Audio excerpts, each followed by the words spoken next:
আকাশবাণী আগরতলা স্থানীয় সংবাদ পড়ছি চন্দন লেখাপাল। এখনকার বিশেষ বিশেষ খবর হলো, কৃষিমন্ত্রী রতনলাল নাথ বলেছেন, ভিবিজি রামজি আইন গ্রামীণ জীবনের কল্যাণ ও সমৃদ্ধির নতুন দিগন্ত উন্মোচনের এক গুরুত্বপূর্ণ পদক্ষেপ। আগামীকাল পৌষ সংক্রান্তি, রাজ্য জুড়ে সর্বত্র উৎসবের মেজাজ। তীর্থমুখ ও ঊনকোটিতে ঐতিহ্যবাহী মেলা শুরু। স্বরাষ্ট্র ও সমবায় মন্ত্রী অমিত শাহ বলেছেন, আগামী বছরের শেষ নাগাদ দেশ বিশ্বের তৃতীয় বৃহত্তম অর্থনীতিতে পরিণত হবে। রাজ্যে উন্নয়নমূলক প্রকল্প পরিদর্শনে এলেন বিশ্ব ব্যাংকের প্রতিনিধি দল। এবারের সংবাদ বিস্তারিত। কৃষিমন্ত্রী রতনলাল নাথ বলেছেন, ভিবিজি রামজি আইন শুধুমাত্র প্রশাসনিক পরিবর্তন নয়, এটি গ্রামীণ জীবনের কল্যাণ ও সমৃদ্ধির নতুন দিগন্ত উন্মোচনের এক গুরুত্বপূর্ণ পদক্ষেপ। আজ মোহনপুর ব্লক প্রাঙ্গণে ভিবিজি রামজি প্রসঙ্গে আলোচনা সভায় তিনি কথা বলেন। তিনি বলেন, ভিবিজি রামজি আইন প্রণয়নের মূল লক্ষ্য হল গ্রামীণ কর্মসংস্থানে জনগণের আস্থা ও অংশগ্রহণ নিশ্চিত করা। আগামীকাল পৌষ সংক্রান্তি বা মকর সংক্রান্তি, রাজ্য জুড়ে সর্বত্র উৎসবের মেজাজ। ঘরে ঘরে চলছে পিঠাপুলির আয়োজন। ইতিমধ্যেই রাজ্যের বিভিন্ন স্থানে পৌষ সংক্রান্তি মেলা শুরু হয়ে গেছে। আমাদের গোমতী জেলার সংবাদদাতা শ্যামসুন্দর দত্ত জানিয়েছেন, তীর্থমুখে গোমতী নদীর উৎসস্থল রাইমা ও শর্মার মিলনস্থলে আজ থেকে ঐতিহ্যবাহী পৌষ সংক্রান্তি মেলা শুরু হয়েছে। সন্ধ্যায় মেলার উদ্বোধন করেন মুখ্যমন্ত্রী অধ্যাপক ডক্টর মানিক সাহা। মেলা উপলক্ষে আজ সকাল থেকে তীর্থমুখে পুণ্যার্থীর ঢল নেমেছে। হিন্দু ধর্মীয় শাস্ত্রমতে মকর সংক্রান্তি উপলক্ষে গোমতী নদীর উৎসস্থলে পুণ্যস্নান, পূজার্চনা, পূর্বপুরুষের পিতৃতর্পণে অংশ নিচ্ছেন অসংখ্য মানুষ। গোমতী জেলার জেলাশাসক রিঙ্কু লাথের জানান, দুদিনব্যাপী এই মেলায় প্রশাসনের পক্ষ থেকে ব্যাপক নিরাপত্তা ব্যবস্থা গ্রহণ করা হয়েছে।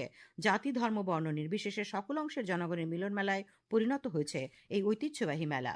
কৈলাসহরের শৈবতীর্থ ঊনকোটিতেও আজ থেকে দুদিনের ঐতিহ্যবাহী মকর সংক্রান্তি মেলা শুরু হয়েছে। আজ সন্ধ্যায় মেলার উদ্বোধন করেন যুব বিষয়ক ও ক্রীড়া দপ্তরের মন্ত্রী টিঙ্কু রায়। উপস্থিত ছিলেন ঊনকোটি জেলা পরিষদের সভাধিপতি অমলেন্দু দাস, জেলা পরিষদের সদস্য বিমল কর প্রমুখ। আমাদের ঊনকোটি জেলার সংবাদদাতা অনুপম ভট্টাচার্য জানিয়েছেন, মকর সংক্রান্তি মেলা উপলক্ষে আজ সারা রাত ধরে ভজন কীর্তন সহ সাংস্কৃতিক অনুষ্ঠান হবে। আগামীকাল ভোরে পুণ্যার্থীরা ঊনকোটির পবিত্র সীতাকুণ্ডে পুণ্য অবগাহন করবেন। রাজ্য বহির্রাজ্য থেকে জাতি জনজাতি প্রচুর পুণ্যার্থী ঊনকোটিতে সমবেত হয়েছেন। শান্তি ও সুস্থিতি বজায় রাখতে ব্যাপক নিরাপত্তা ব্যবস্থা গ্রহণ করেছে আরক্ষা প্রশাসন। তেলেঙ্গানার রাজ্যপাল জিষ্ণু দেববর্মন আজ আগরতলা প্রেস ক্লাবে মহারানী তুলসীবতী ওয়েলফেয়ার ট্রাস্টের উদ্যোগে মকর সংক্রান্তি উৎসবের উদ্বোধন করেন। তিনি এই উৎসবের তাৎপর্য বিস্তারিত ব্যাখ্যা করেন। উপস্থিত ছিলেন ক্রীড়ামন্ত্রী টিঙ্কু রায়, বিজেপি নেতা বিপিন দেববর্মা। পৌষ মানেই পিঠেপুলির ঘ্রাণে ভরে ওঠা গ্রাম। ঢেকির তালে তালে চাল ভাঙার শব্দ জানান দেয় মকর সংক্রান্তির আগমন। সিপাহীজলা জেলার গ্রামীণ জনপদে তাই পিঠেপুলির প্রস্তুতিতেই ব্যস্ত প্রতিটি ঘর। এ নিয়ে এখন একটি প্রতিবেদন।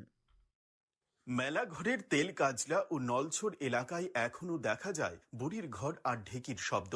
গ্রামীণ মহিলারা ঢেকিতে চাল ভেঙে তৈরি করছেন পিঠের গুঁড়ি। নলছড়ে যুবকদের উদ্যোগে তৈরি হয়েছে সুবৃহৎ বুড়ির ঘর। সংক্রান্তির আগের রাত অর্থাৎ আজ সেই ঘরেই আয়োজন চড়ুই ভাতির। ভোরে বুড়ির ঘর জ্বালিয়ে শীত নিবারণ, এরপর সূর্য দেবতার উদ্দেশ্যে পিঠে পুলি অর্পণ এবং অতিথি আপ্যায়ন। নাম মৌসুমী গুপ। আমি এখন পৌষ সংক্রান্তি উপলক্ষে যে ঢেকির যে প্রচলনটা শেষ হয়ে গেছে, আমরা এখন এই প্রচলনটা চালিয়ে যেতেছি। ঢেকির মধ্যে যে পিঠাটা করি আমরা, সেই পিঠাটার স্বাদ একদম অন্যরকম। মিক্সারের মতন হয় না। মিক্সারে কিন্তু সব ধরনের পিঠা হয় না, কিন্তু ঢেকির মধ্যে সব ধরনের পিঠাই করা যায় বা স্বাদটা অন্যরকম হয়। ঐতিহ্য যে পৌষ সংক্রান্তি যে সবাই এখন ভুলে যাচ্ছে, এই ঐতিহ্যটাকে প্রত্যেকবার আমরা নিয়ে আসি। কাল দিনে সবাই মোবাইল এসবের জন্য সবাই পিছিয়ে যাচ্ছে, যে ঐতিহ্যটা কি হচ্ছে। তো ওইসব থেকে আমরা যে আগেকার দিনে যে ঐতিহ্যটাকে ওইটা আমরা সবার সামনে তুলে ধরছি। সময়ের স্রোতে অনেক কিছু বদলালেও এই উৎসব বদলায়নি গ্রামীণ এলাকায়, কারণ এখানে বেঁচে থাকে শিকড়, স্মৃতি আর ঐতিহ্য।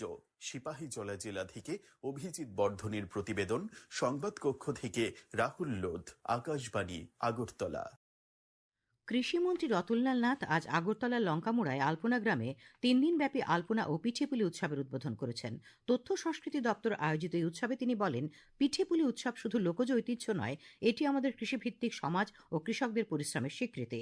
তিনি বলেন, কৃষকের ফলানো শস্য দিয়ে তৈরি হয় এই পিঠেপুলি, তাই এই উৎসবের সঙ্গে কৃষক ও কৃষির সম্পর্ক অটুট। উপস্থিত ছিলেন সাংসদ রাজীব ভট্টাচার্য, আগরতলা পৌর নিগমের মেয়র দীপক মজুমদার, জেলা সভাধিপতি বিশ্বজিৎ শীল, প্রাক্তন বিধায়ক ডক্টর দিলীপ দাস প্রমুখ। উল্লেখ্য, এই উৎসবকে কেন্দ্র করে সংস্কার ভারতী ত্রিপুরার উদ্যোগে আলপনা গ্রামের প্রতিটি বাড়িতে রঙিন আলপনা আঁকা হয়েছে। খবর প্রচারিত হচ্ছে আকাশবাণীর আগরতলা কেন্দ্র থেকে। স্বরাষ্ট্র ও সমবায় মন্ত্রী অমিত শাহ বলেছেন যে আগামী বছরের শেষ নাগাদ দেশ বিশ্বের তৃতীয় বৃহত্তম অর্থনীতিতে পরিণত হবে। তিনি গান্ধীনগর জেলার মানসায় 267 কোটি টাকারও বেশি মূল্যের উন্নয়নমূলক প্রকল্পের উদ্বোধনের পর এক জনসভায় কথা বলেন। তিনি বলেন, সরকার 2047 সালের মধ্যে ভারতকে প্রতিটি ক্ষেত্রে বিশ্ব নেতা হিসেবে গড়ে তুলতে প্রতিশ্রুতিবদ্ধ। এই উপলক্ষে তিনি সোমনাথ মন্দিরকে দেশের পরিচয় এবং আত্মসম্মানের প্রতীক হিসেবে বর্ণনা করেন। তিনি বলেন, সরকার এই মন্দিরের হাজার বছরের গৌরবময় ইতিহাস তুলে ধরতে এবং ভবিষ্যৎ প্রজন্মের কাছে আত্মসম্মানের উত্তরাধিকার তুলে ধরার জন্য সারা বছর ধরে সোমনাথ স্বাভিমান পর্ব উদযাপন করবে।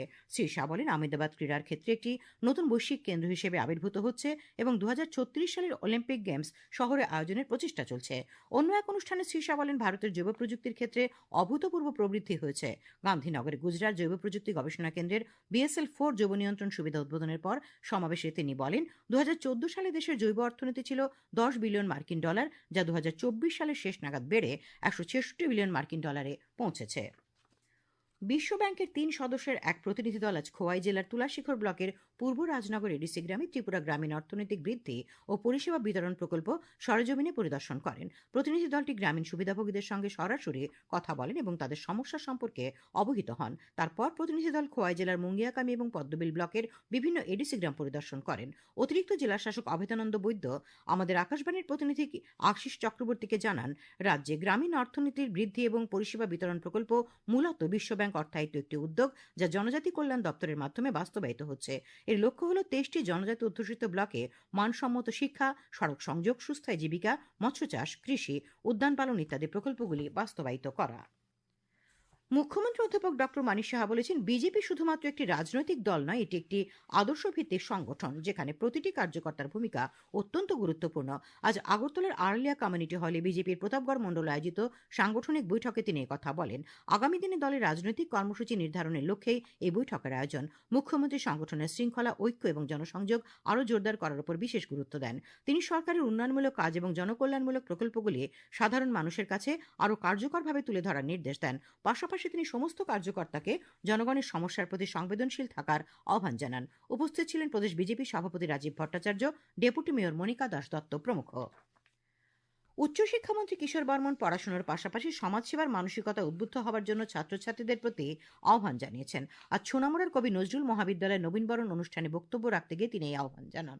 তিনি বলেন, কলেজ মানে শুধু ডিগ্রি অর্জন বা পরীক্ষা নয়, কলেজ মানে ডিগ্রি অর্জনের পাশাপাশি বহুমুখী দক্ষতা শিক্ষা অর্জনের কেন্দ্র। বক্তব্য রাখেন সিপাহীজলা জেলা পরিষদের সভাধিনেত্রী সুপ্রিয়া দাস দত্ত, সোনামুড়া নগর পঞ্চায়েতের chairperson Sharada Chakraborty, vice chairperson Shahjahan Mia প্রমুখ। পর্যটন মন্ত্রী সুশান্ত চৌধুরী বলেছেন, ভিবিজি রামজি গ্রামীণ জনগণের কর্মসংস্থান ও জীবিকার জন্য সর্বকালীন সর্বশ্রেষ্ঠ পদক্ষেপ। আজ বিজেপির খোয়াই জেলা কার্যালয়ে এক সাংবাদিক সম্মেলনে তিনি এই কথা বলেন। তিনি বলেন, এই প্রকল্পের শ্রম দিবসের পাশাপাশি মজুরিও বাড়বে। উপস্থিত ছিলেন খোয়াই জেলা পরিষদের সভানেত্রী অপর্ণা সিংহ রায়। পর্যটন মন্ত্রী সুশান্ত চৌধুরী আজ আগরতলার জিবি বাজার ব্যবসায়ী সমিতির উদ্যোগে আয়োজিত রক্তদান শিবিরের উদ্বোধন করেন। উপস্থিত ছিলেন বিধায়ক দীপক মজুমদার। শিবিরে 40 জন স্বেচ্ছায় রক্তদান করেন।